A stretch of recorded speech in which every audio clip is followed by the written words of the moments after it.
Kondisi mega proyek Wisma Atlet di Hambalang, Bogor sangat memprihatinkan.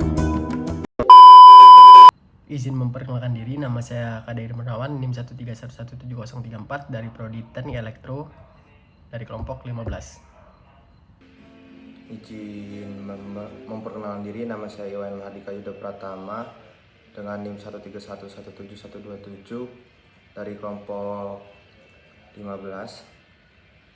Ingin menyampaikan hasil yang kami dapat, di mana bersumber dari CNN Indonesia, proyek Pusat Pendidikan Pelatihan dan Sarana Olahraga Nasional atau P3SON Hambalang kembali disebut bakal melanjutkan sebagai tempat pemusatan latihan atlet-atlet elit Indonesia setelah mangkrak bertahun-tahun.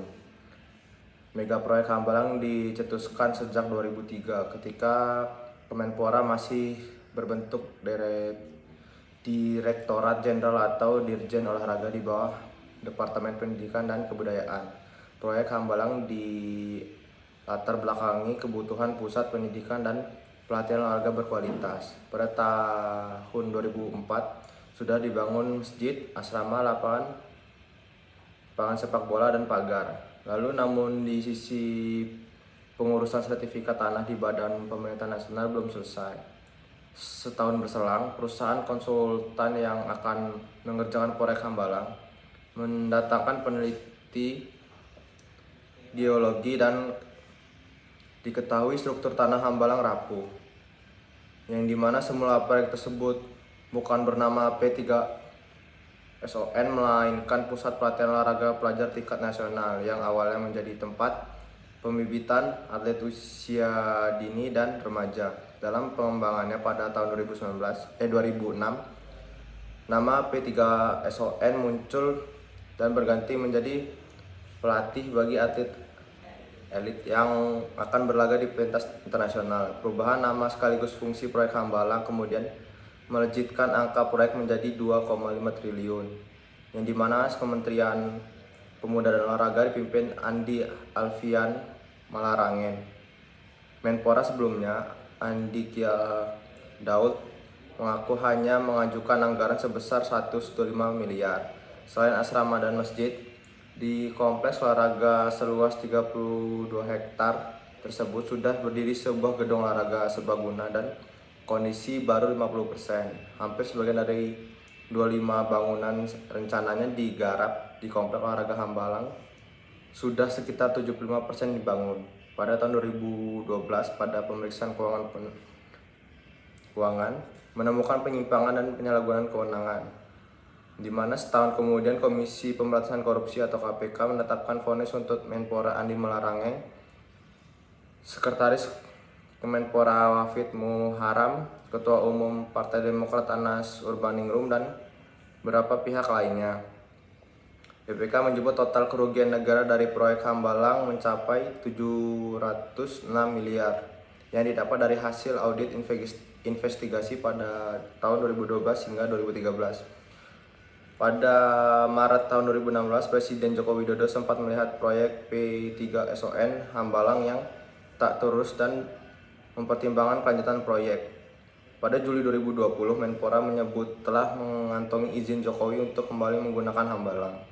Selanjutnya, pengerjaan dan sudah disertakan ke Kementerian Pekerjaan Umum dan Perumahan Rakyat. Bahkan pemerintah berencana membangkitkan kembali proyek kompleks olahraga Hambalang sebagai bagian dari agenda besar desain olahraga nasional.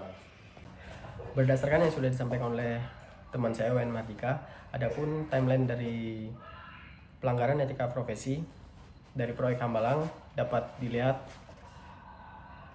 di atas ini. Berdasarkan referensi jurnal yang kami dapatkan dari Amiruddin Kurti dari Universitas Jayabaya, disampaikan bahwa telah terjadi beberapa pelanggaran dari proyek Hambalang. Ada setidaknya 15 pelanggaran prosedural yang dilakukan oleh berbagai pihak dalam proyek Hambalang ini. Dalam proyek Hambalang ini setidaknya ada 3 pelanggaran etika profesi keinsinyuran yang dilanggar. Yang pertama adalah ketidakjujuran hasil survei. yang kedua adalah adanya markup anggaran, yang ketiga adalah pelanggaran prinsip dasar dan etika pelelangan. Dalam ketidakjujuran hasil survei yang sebenarnya menunjukkan bahwa kawasan Hambalang tidak layak untuk dibangun gedung sarana olahraga. Jenis tanah di sana adalah clay soil yang memiliki ciri khusus apabila terkena hujan. Air akan menerobos masuk 1 hingga 2 meter. Saat air menyentuh lapisan lempung, tanah akan mengembang dan membahayakan bangunan material di atasnya. Sementara saat panas, tanah akan menyusut. Markup harga anggaran merupakan hal biasa yang dilakukan oleh kontraktor untuk menutupi kerugian atau menghindari kerugian akibat naiknya harga material. Namun, markup harga anggaran yang dilakukan pada proyek Hambalang ini adalah markup anggaran yang besar-besaran, sehingga dapat digolongkan menjadi dalam kategori tindak pidana korupsi. Bahkan proyek yang tadinya harganya hanya berkisar miliaran berubah menjadi triliunan, dan terbukti di hasil persidangan bahwa Ketua Demokrat Anas Urbaningrum mengambil dana proyek sebesar 50 miliar yang ditujukan untuk merebut kursi ketua dalam Kongres Partai Demokrat. Selanjutnya adalah pelanggaran etika pelelangan. Pemenang lelang proyek Hambalang ini adalah PT Adikarya. Berdasarkan jurnal, ada beberapa hal yang menyebabkan PT Adikarya ini sebenarnya tidak bisa memenangkan lelang, namun diloloskan begitu saja. Dan setelah diloloskan, PT Adikarya ini mensubkontrakkan PT lain, dan subkontrak dari PT lain itu mensubkontrakkan PT lainnya lagi. Di situ sudah terjadi pelanggaran etika lelang.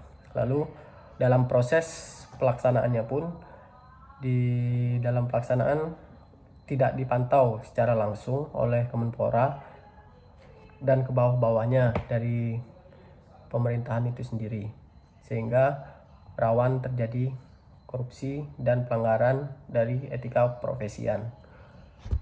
Mungkin itu saja ulasan yang dapat kami berikan mengenai pelanggaran kode etik profesian dalam proyek Hambalang.